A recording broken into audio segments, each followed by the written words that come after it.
বৈষম্য বিরোধী আন্দোলনে চট্টগ্রামের প্রথম শহীদ ওয়াসিমকে ছাড়া ঈদ করছে তার পরিবার। কক্সবাজারের পেকুয়ার ছেলে ওয়াসিমের বাড়িতে ন্যূনতম স্বাভাবিক অবস্থা ফেরেনি।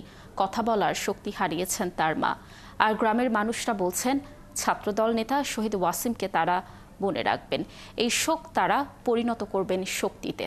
বিস্তারিত জানাচ্ছেন কামরুল ইসলাম মিন্টু।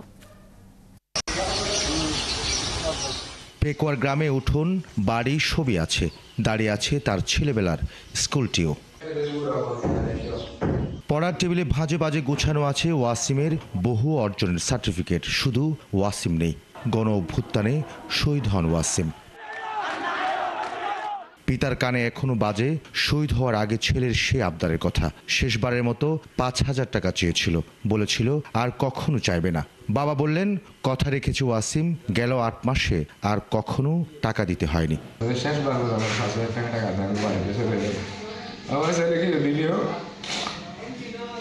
আসছে ১৬ তারিখ, কিন্তু ১৭ তারিখ রাতে আসছে আর ১৬ তারিখ ১২টা ৩টার দিকে এখানে আসে, কিন্তু জীবনে আসে না, লাটে আসছে। ওই জিনিসটা আমার বেশি কষ্ট লাগে। ঈদের খরচের জন্য অল্প টাকা দিলে সে টাকাই পরিবারের সবার জন্য কেনাকাটা করে নিয়ে আসতো ওয়াসিম। কিন্তু এবার আর তেমনটি করার সুযোগ পেল না ওয়াসিম।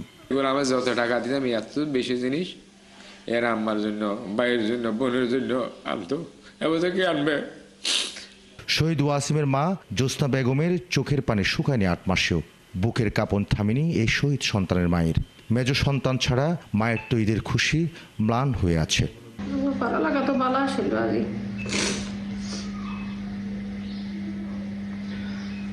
ওয়াসিমের হত্যাকারীদের বিচার চান গ্রামের মানুষ।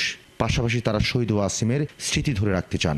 অগাস্টে বিপ্লবের বীর হিসাবে তার একটা স্মৃতি ধরে রাখার জন্য তার জন্য কিছু করা উচিত বলে মনে করি।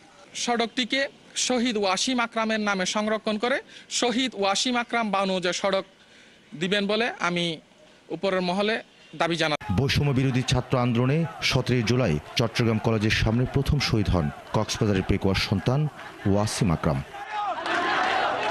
কামরুল ইসলাম মিন্টু, ৭১, কক্সবাজার।